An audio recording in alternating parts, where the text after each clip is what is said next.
ఈ మే మాసం దేవుడు అనుగ్రహించినటువంటి వాగ్దానం చదువుదాం. చూడండి, యోవేలు గ్రంథం 2వ అధ్యాయం 26, 27 వచనాలు. నా జనులు ఇక నెన్నటికి సిగ్గునొందరు, అప్పుడు ఇశ్రాయేలీల మధ్య ఉన్నవాడను నేనే అనియు, నేనే మీ దేవుడనైన యెహోవాననియు, నేను తప్ప ఆమేన్ మీరు తెలుసుకొందురు. నా జనులు ఇక నెన్నడూ సిగ్గునొందక యుందురు. ఈ మాసం దేవుడు మనకిచ్చిన వాగ్దానం. యేసు నామం పేరిట ఈ వాగ్దానం లైవ్ చూస్తున్న ప్రతి కుటుంబంలో నా దేవుడు స్థిరపరిచి నెరవేర్చునుగాక. అంటాడు, నా జనులు ఇక నెన్నటికి సిగ్గునొందరు. ఇక నెన్నటికి అంటే గడిచిన కాలంలో ఒకవేళ నా ప్రజలు సిగ్గుపడి ఉండొచ్చు, గతంలో సిగ్గుపడ్డారేమో, కానీ ఇక మీదట మరెన్నటికి నా జనులు సిగ్గునొందరు. ప్రభు చేస్తున్నటువంటి వాగ్దానం. గడిచిన 4 మాసాల్లో తమ్ముడా చెల్లి, అనేక విషయాల్లో ఒకవేళ నువ్వు సిగ్గుపడ్డావేమో.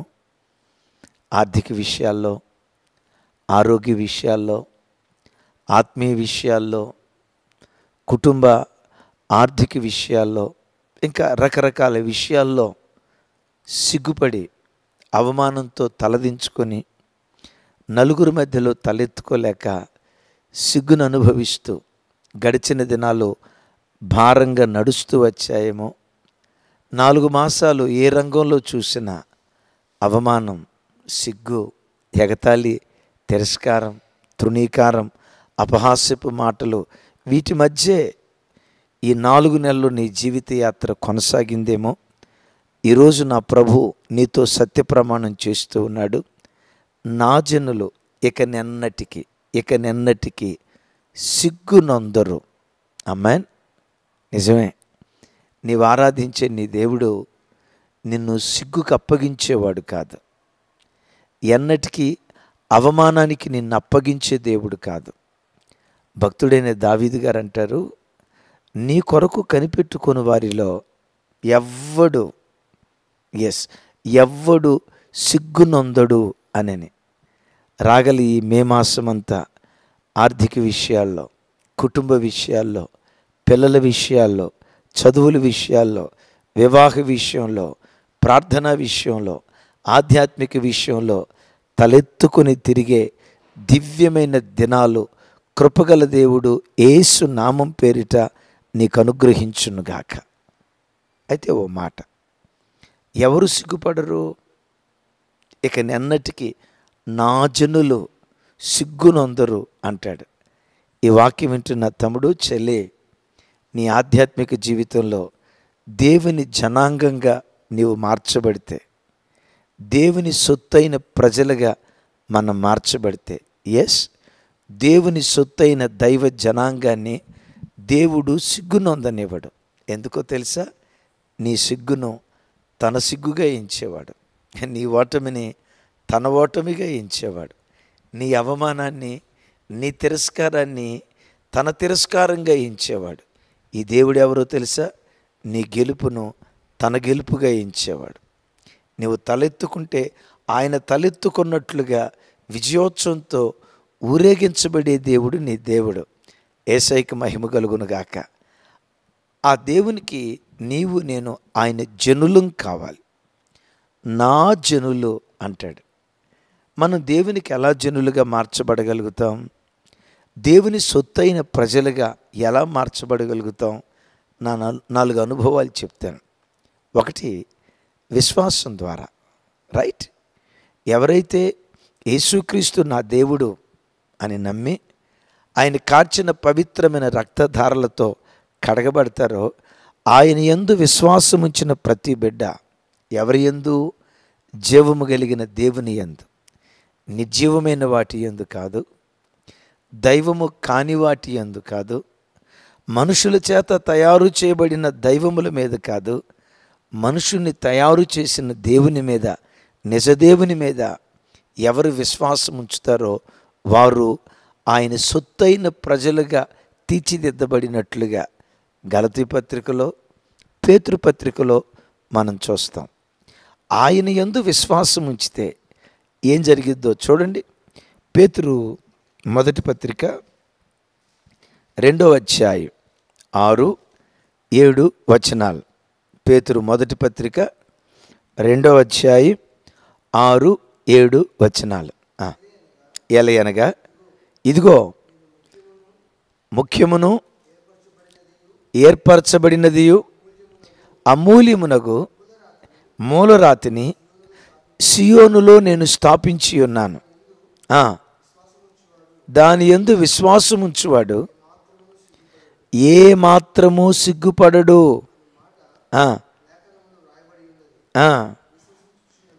విశ్వసించుచున్న మీకు ఆయన అమూల్యమైన వాడు.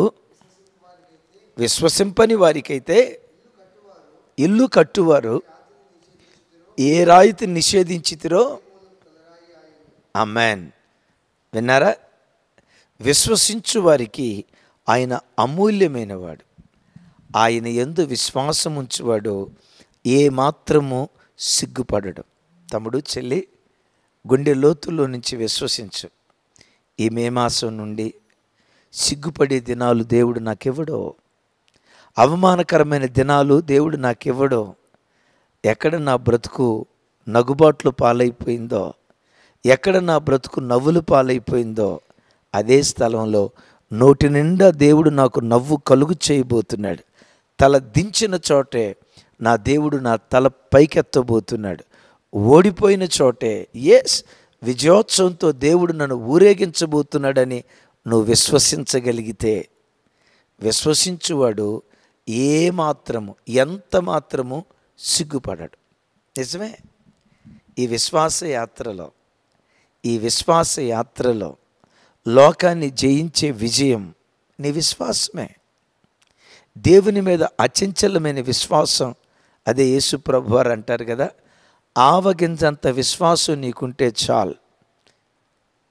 కొండను ఎత్తబడి సముద్రంలో వేయబడమంటే, సముద్రంలో పడమంటే అది పడిపోతుంది. ఎంత విశ్వాసం? ఆవగింజ.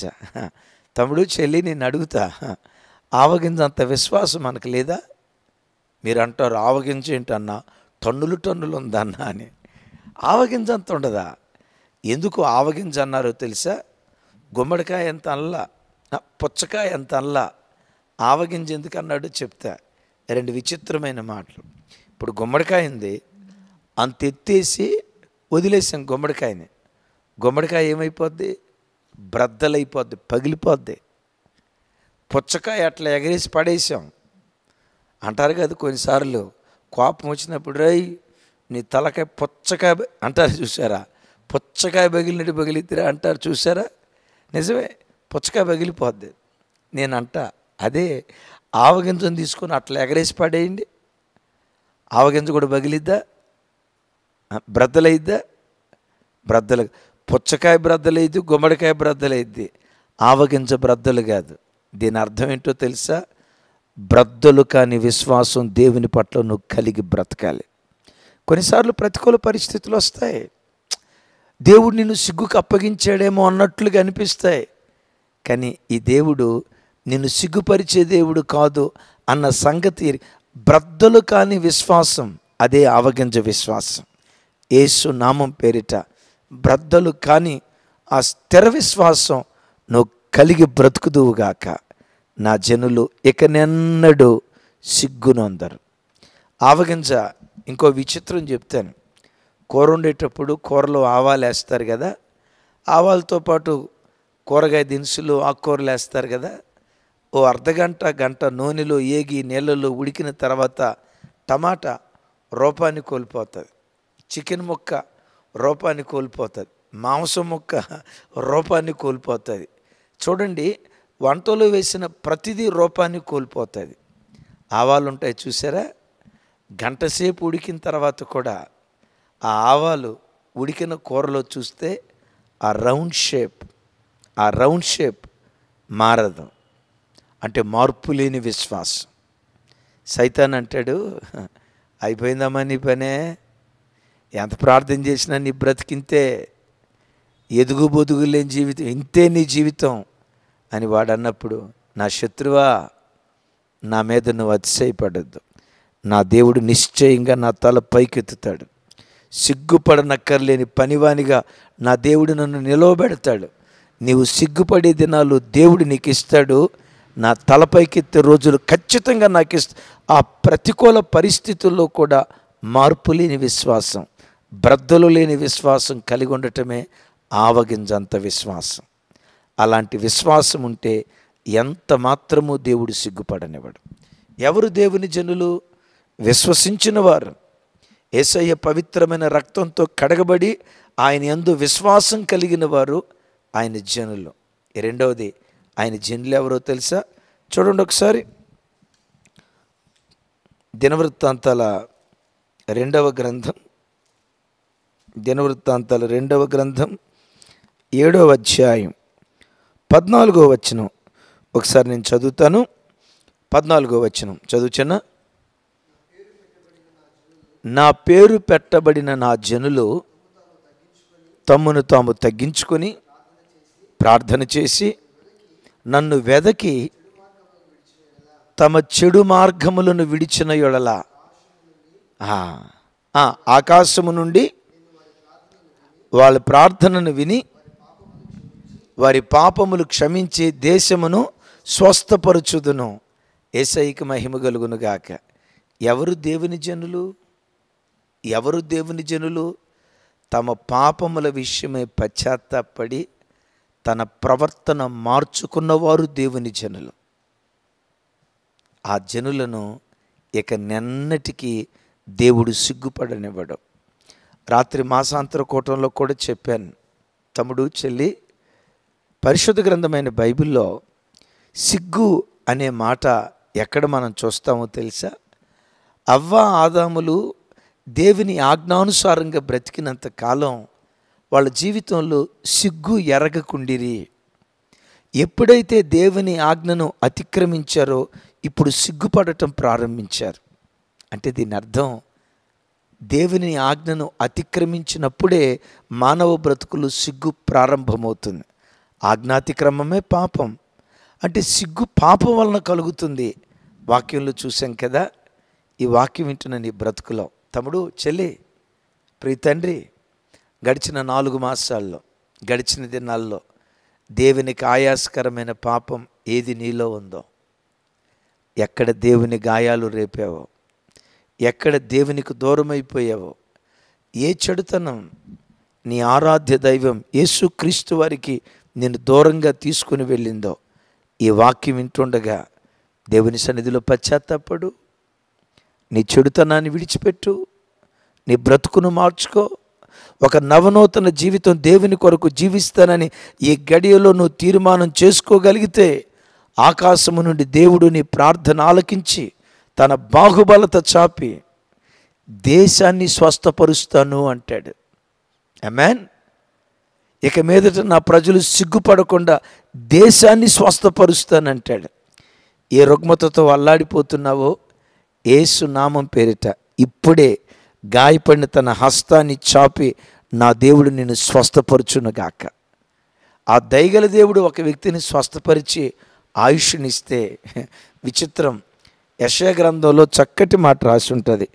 65వ అధ్యాయం 22వ వచనం ఒకసారి చూడండి.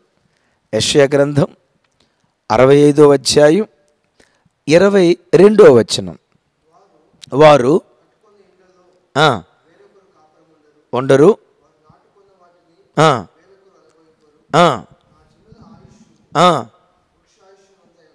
ఆమేన్. విన్నారా? వారు కట్టుకున్న గృహాలలో వేరొకరు కాపురం ఉండరు, వారి నాటుకున్న వాటిని వేరొకరు అనుభవించరు. తమ్ముడు, నీ చేతుల కష్టార్జితం గడిచిన 4 మాసాలు వడ్డీ వ్యాపారస్తులు తిన్నారా? నీ చేతుల కష్టార్జితం హాస్పిటల్ వాళ్ళు తిన్నారా? నీ చేతుల కష్టార్జితం మెడికల్ షాపులు తిన్నారా? నీ చేతుల కష్టార్జితం, బంధువులే రాబంధులై నీ కష్టార్జితాన్ని దోచుకున్నారా?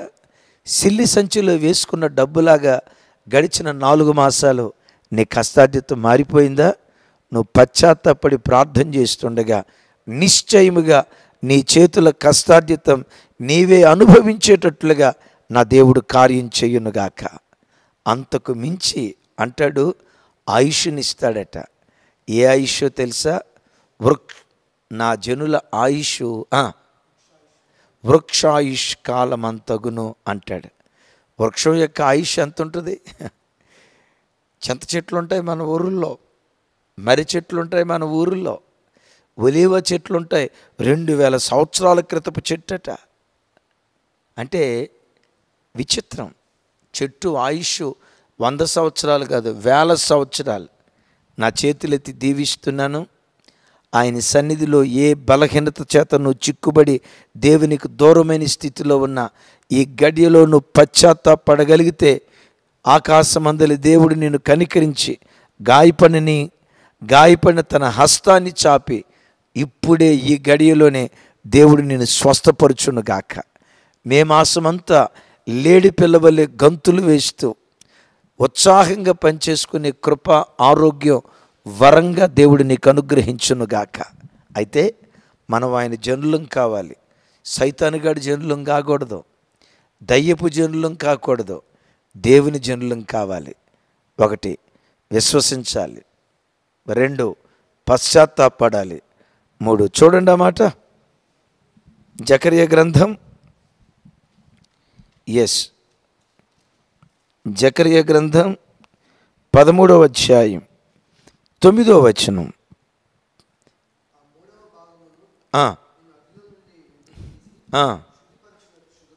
Okay okay. వారు నా నామమును బట్టి మొరపెట్టగా వారి మొరను ఆలకింతును. వీరు నా జనులని, అబ్బా ఏమన్నాడు? వీరు నా జనులని నేను చెప్పుదును. ఎప్పుడు చెప్తానన్నాడు ఇజ్రాయేలు? గొర్రెలు పెట్టి నిద్రపోయేటప్పుడా? ఎప్పుడు చెప్తానన్నాడు? ఆవలిస్తా ప్రార్థన చేసినప్పుడా? ఎప్పుడు నా జనులని చెప్తానంటున్నాడు? ఒకసారి చెప్పండి. వారు నాకు మొరపెడతా ఉంటే మొరపెట్టే ప్రజలను చూసి దేవుడు అంటాడట, వాళ్ళు నా జనులు. తమ్ముడు, ప్రార్థనా జీవితం నిన్ను దేవునికి జనునిగా మారుస్తుంది. ఆమేన్. ఎవరిని పట్టుకొని నా జనులు అంటున్నాడు? వారు నాకు మొరపెడతా ఉంటారు, వారు మొరపెడుతూ ఉండగా వాళ్ళ ప్రార్థన నేను ఆలకిస్తాను, వారు నా జనులని నేను చెప్తాను అంటాడు. తమ్ముడు, చెల్లి, ఈ మే మాసం ఈరోజు 1వ తారీఖు నుండి రాగల 31 దినాలు ఒక్కరోజు కూడా కోల్పోకుండా ప్రతిరోజు అరుణోదయపు దినాన లేచి నీ కంఠధ్వని దేవునికి వినిపించు. ఎందుకు అరుణోదయ ప్రార్థన అంత ప్రాముఖ్యమైనదో తెలుసా? గత ఆదివారం చెప్పాను. పిడికిడిలో మొదటి ముద్ద పరిశుద్ధమైతే ముద్దంతయు పరిశుద్ధములే అంటాడు. ఎరుగుదురా మీరు ఈ మాట? రెఫరెన్స్ ఆల్రెడీ చాలాసార్లు చెప్పాను. రోమాపత్రికలో ఉంటుంది, తెలిసిన వాళ్ళు కింద కామెంట్ బాక్స్లో రాయండి. మొదటి ముద్ద పరిశుద్ధమైతే ముద్దంతా పరిశుద్ధమే. 24 గంటల కాల వ్యవధిని పెద్ద ముద్దలో 4:30కు లేస్తావు కదా, 5ంటికి లేస్తావు కదా, లేవటంతో తొల్లిటి అర్ధగంట గంట మొదటి ముద్ద. ఆ మొదటి ముద్ద పరిశుద్ధంగా ఉంటే తతిమ 23 గంటలు కూడా పరిశుద్ధంగా ఉండటానికి దేవుడు కృప చూపిస్తాడు. ఆమేన్. చెబుదాం ఆమేన్. అందుకని మే మాసం ప్రతి అరుణోదయపు దినాన్ని లేచి ప్రార్థన చేసుకుని, ప్రతి రాత్రి కుటుంబ ప్రార్థన చేసుకుని, మీరు అలా కుటుంబ ప్రార్థన చేసుకుంటూ ఉంటే మీ కుటుంబాలను చూసి దేవుడు ఏమంటాడో తెలుసా? వీళ్ళు నా జనులు, వీళ్ళు నా జనులు. ఐపీఎల్ మ్యాచ్ చూస్తా కూర్చుంటే నా జనులు అండో, సీరియల్ దగ్గర కూర్చుంటే నా జనులు అండో, జబర్దస్త్ షోల దగ్గర కూర్చుంటే నా జనులు అండో. వింటున్నారా? 24 గంటలు రాజకీయాలు, వార్తలు, ఆంధ్రాలు ఎట్లయింది, తెలంగాణ ఇట్లా ఈ రాజకీయ వార్తలు వింటూ కూర్చుంటూ కాకమ్మ కబుర్లు చెప్పుకుంటూ ఉంటే నా జనులు అనరు. ఏ ఇంటిలో ప్రార్థన జరుగుతుందో ఆ ఇంటిని చూసి నా జనులు అని ప్రభు పిలుస్తాడు. తమ్ముడు, చెల్లి, దైవ జనాంగంగా మార్చబడదాం అంటాడు. నా జనులు ఇక నిన్నటికి సిగ్గునొందరు. గడిచిన 4 మాసాలు సిగ్గుపడ్డావేమో, నా చేతులెత్తి దీవిస్తున్నాను. ఏ పిల్లల విషయంలో గడిచిన కాలాల్లో సిగ్గుపడ్డావో అదే పిల్లల విషయమై నువ్వు తలెత్తుకునే దినాలు నా దేవుడు నీకు అనుగ్రహించబోతున్నాడు. ఏ భర్త విషయమై గడిచిన దినాల్లో సిగ్గుపడ్డావో యేసు నామం పేరిట అదే భర్త విషయమై నువ్వు తలెత్తుకుని తిరిగే దినాలు నా దేవుడు నీకు అనుగ్రహించబోతున్నాడు. ఆమేన్. ఏ కుటుంబ విషయమై నువ్వు సిగ్గుపడ్డావో, ఏ వ్యాపార విషయమై సిగ్గుపడ్డావో అదే విషయంలో నువ్వు తలెత్తుకునేటట్లుగా దేవుడు కార్యం చేయబోతున్నాడు. అలా కార్యం చేయనట్లుగా ప్రార్థన చేయి. ప్రార్థన చేసే ప్రజలను నా జనులు అంటాడు. వారిని సిగ్గుపరచనివ్వడు. దేవునికి ప్రార్థన చేసేటప్పుడు కూడా లోకాసు వార్తలో చూస్తాం కదా, మాటి మాటికి సిగ్గు విడిచి అడుగుట వలన అతనికి కావలసినవన్నీ అనుగ్రహించబడతాయి. నేనంట, నీ సిగ్గు కొట్టివేయబడాలంటే సిగ్గు విడిచి దేవుణ్ణి అడగాలి. మాటి మాటికి రాత్రి మాసాంతర కూటంలో చైనా దేశం నుంచి వచ్చిన ఒక చెల్లి సాక్ష్యం చెప్పింది. ఉదయం ప్రార్థన చేసిన తర్వాత మరలా మధ్యాహ్నం ప్రార్థన చేయబోయేటప్పుడు, మమ్మీ ఉదయం చేసాం కదా మమ్మీ, మరలా చేయాలా? మధ్యాహ్నం చేసాం కదా మమ్మీ, మరలా సాయంత్రం కూడా చేయాలని వాళ్ళ చిన్న పాప 7 సంవత్సరాల పాప అంటదట. మరలా చేయాలా మమ్మీ, మరలా రేపు పొద్దున ప్రార్థించే, మాటికి చేయాలా? ఎస్, సిగ్గు విడిచి మాటికి నీ మొర దేవుని సన్నిధికి చేరితే నీవెన్నడూ సిగ్గుపడకుండా నీకు కావలసినవన్నీ దేవుడు నీకు అనుగ్రహిస్తాడు. ఎక్కడుంది మాట? అందరికీ తెలుసు. జస్ట్ రెఫరెన్స్ చదివిస్తాను. లూకాసు వార్త, ఎస్, అందరూ చూడండి ఒకసారి. లూకాసు వార్త 11వ అధ్యాయం 8వ వచనం. లూకాసు వార్త 11వ అధ్యాయం 8వ వచనం. అతడు